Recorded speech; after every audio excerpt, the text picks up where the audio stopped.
What is it? At present, I have no idea. Look, they're serious about destroying the colony. Allow me to interrupt.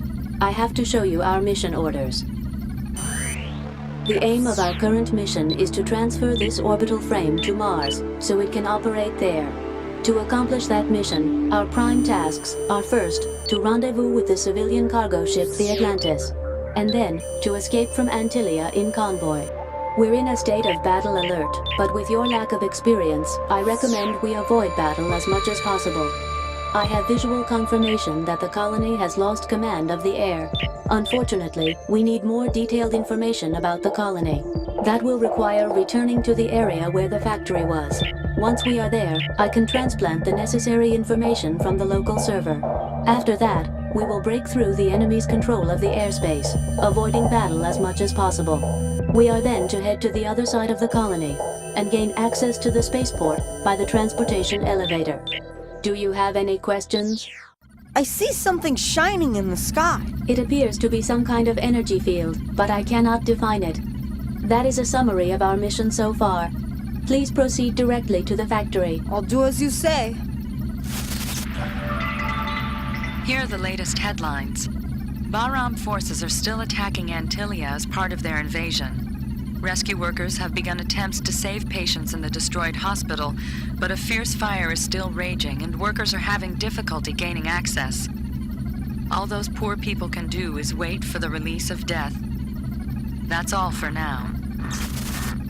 How awful. Damn it! Listen, Leo. Can't you help those people? How? Just like you helped me. Can't you do that for them too? Allow me to interrupt. As I stated earlier, you should not undertake illogical actions that have no bearing on our mission. But just for a little while. This orbital frame and all aboard have been ordered to participate in operations on Mars.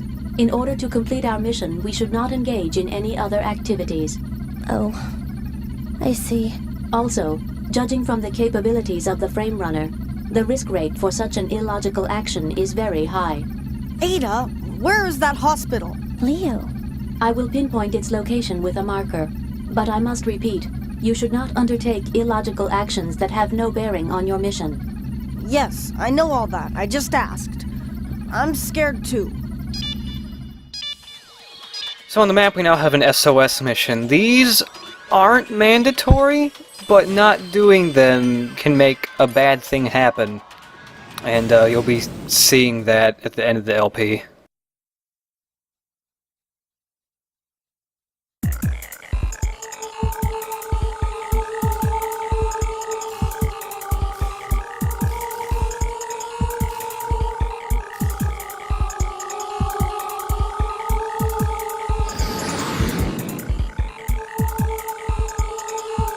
Let me indicate with a marker the buildings which have vital activity. In such buildings, defenseless citizens unable to flee still remain. There are many people still in the buildings, Leo, so be careful. I know, but at least I have to exterminate the enemy in this area. So survivor missions can be a huge pain in the ass to do because, as you can see, we have buildings with floating survivor markers over them. And the goal is to take out all the enemies while saving as many people as possible. And the annoying part about this is that, as you can see, we're fighting enemies, but there are other enemies still on the map that we can't fight from here. And they're already floating about, just shooting at buildings, like right there. Those enemies way in the back just blew up a building with survivors in them. There wasn't much I could do about that. We have obtained the passcode. And the worst part of it is that buildings in this game blow up from a single shot. And so like these enemies right here that shoot the little bullets everywhere, if a building gets grazed by even one of those bullets, the building blows up, all the survivors die. And on top of that, your projectiles also blow up buildings, so if you're not careful, you can actually do way more damage than the enemies do.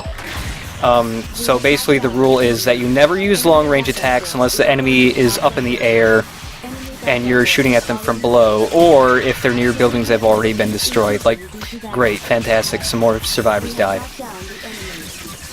The good thing is that it doesn't really matter how many survivors you save. Confirmed, all the enemy frames are destroyed. I will report damage to neighboring areas from this battle. There are a few damaged buildings. A few were injured or killed. I know you did your best, Leo. The other annoying thing is that, as you can see, I did a pretty decent job there, but I still got a C rank. I've never seen a B rank ever in this game. I've only seen C's, D, C, and A. Never seen a B rank.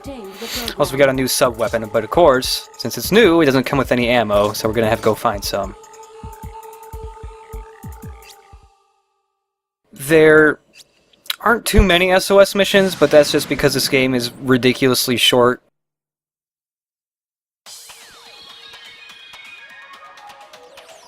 There are some quote-unquote rewards for getting like all A's on the missions, but they aren't really worth it, and the amount of effort you have to put in to get all A's is way too much.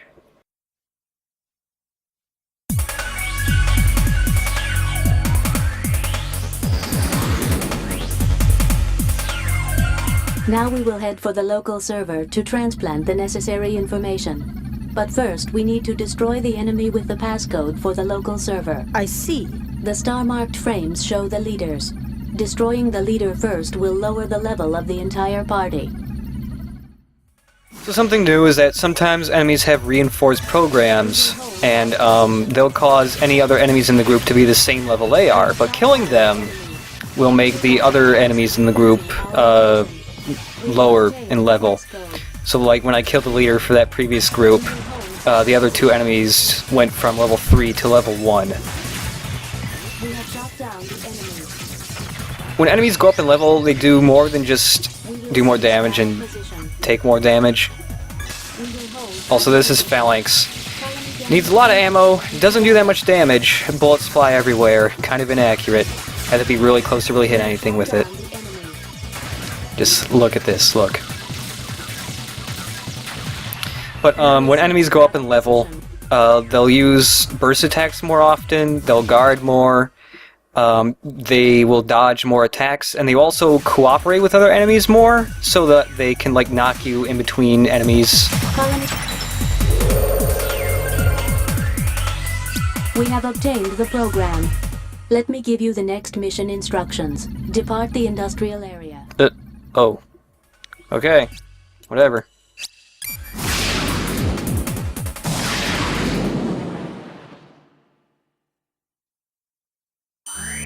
Let me report the current situation status. The enemy has taken over the colony's EPS system in order to win mastery of the air. EPS? All civilian flying objects in the colony are fueled by microwave energy from the outer EPS system, as mandated by the Environmental Protection Law. The enemy is using the EPS to form a barrier, a microwave energy field in the sky over the colony. You mean it's dangerous? Yes. Being within the energy field is like being in a microwave oven. Jehuti itself would not suffer much damage, but any vital life form would not survive. Leo. So what can we do? We have no choice but to disrupt the energy field by destroying the EPS system. This colony block has 2 facilities which supply EPS energy. 2 EPS antennas are housed in 2 mountains in the center of the colony. By turning these 2 antennas to face each other, the enemy has created a massive microwave energy field in the center of the colony. Our first task is to destroy those 2 EPS antennas. There is another related target. You see the colony shaft ahead of us? It carries the main power supply to the EPS antennas from the axis of the colony. By damaging the relay block of the shaft, we can weaken the EPS energy flow, if not stop it. So, the shaft and 2 antennas. Okay, let's do it. Current status is that the EPS antennas are not accessible. We should journey to block D07, where the shaft is located. I will show you with a marker on the screen. Not again. I suggest you restrict yourself to your duties. I know, but... It's another SOS mission. It's where the church was, where we fought the first boss last video. Not gonna see this one, just because we've already seen the area. Also, there's a question mark here. That means a new item has appeared, but we'll get it later. But I just want to show how weird the ranking is for the SOS missions. Mission accomplished. I will report damage to neighboring areas from this battle. Many buildings were damaged. No casualties. You did it! So you'd think with only like 30% buildings destroyed, but everybody was saved, you'd think you'd get like a B rank or something better than a C. But no, still get a C rank. Again, I've never seen a B rank.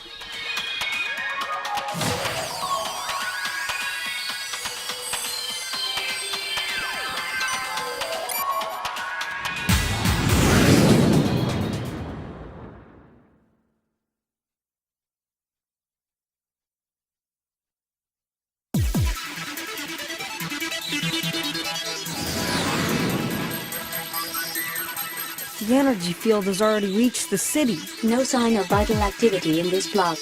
I assume the microwave energy field has eliminated all vital forms. It's awful. So, what do you suggest? Destroy the EPS relay block at the base of the shaft. You mean I shoot from here? Yes, but it is a long shot. Besides, Jehuti's energy weapons will not work within the field. We should find some primitive long-distance weapon to impact the target physically. Where can we find such a weapon? We have confirmed the conditions at the target. Let us leave now and locate a suitable weapon. So starting with this video, you might notice one of Zone of the Ender's biggest flaws. This game is criminally short. And in order to pad the game so that you don't beat it in 45 minutes, there is quite a bit of backtracking and hopping, very frequently hopping in between areas. And sometimes it just doesn't give you clues, like now we have to find a sub-weapon that is primitive, I guess. So we just have to go to each one of these areas and hope that we can find a sub-weapon.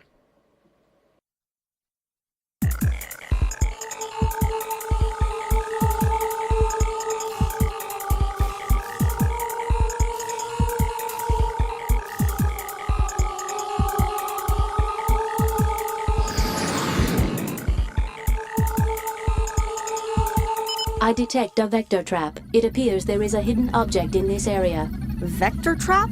It is one of the Metatron-related technologies. Jehuti's weapon storage system and the Urenbeck catapult are some of its applications. When you apply high-energy and high-speed rotation to Metatron, you can observe an effect where false space is pulled into the direction of its axis.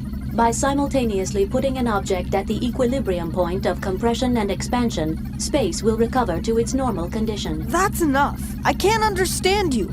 Say it more simply. Destroy the objects called Porter in this area, and then something will happen. That's all I wanted to know.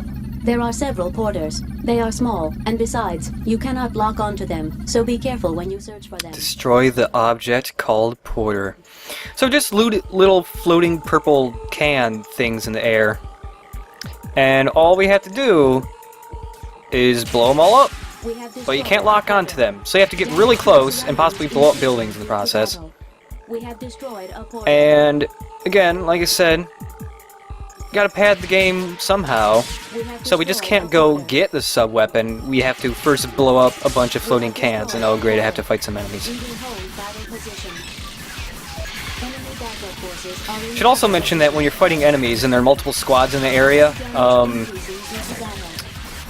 once they've gone up a couple levels like they have now, we're getting level 2 and level 3 enemies now, they'll attract the attention of nearby groups and bring them towards you.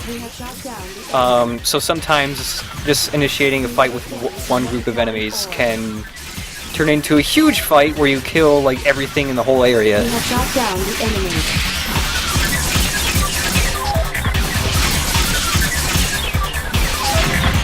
We have shot down the enemy.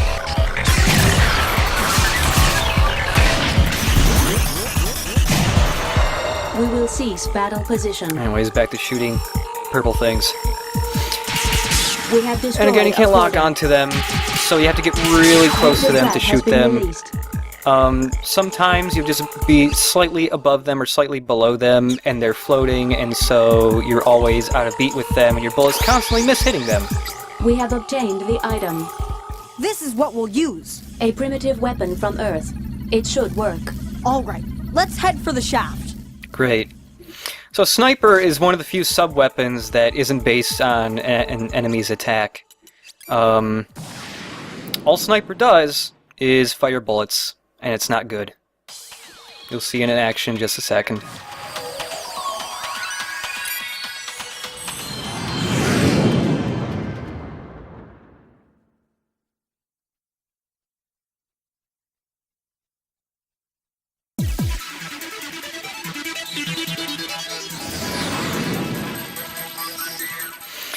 So what we need to do is shoot all those little white dots. That sounds like it'd be really annoying, but actually the game's very nice to you, and you just have to shoot kind of close to it, and the bullets would kind of auto-aim their way there. As you can see, Sniper just shoots bullets. That's it.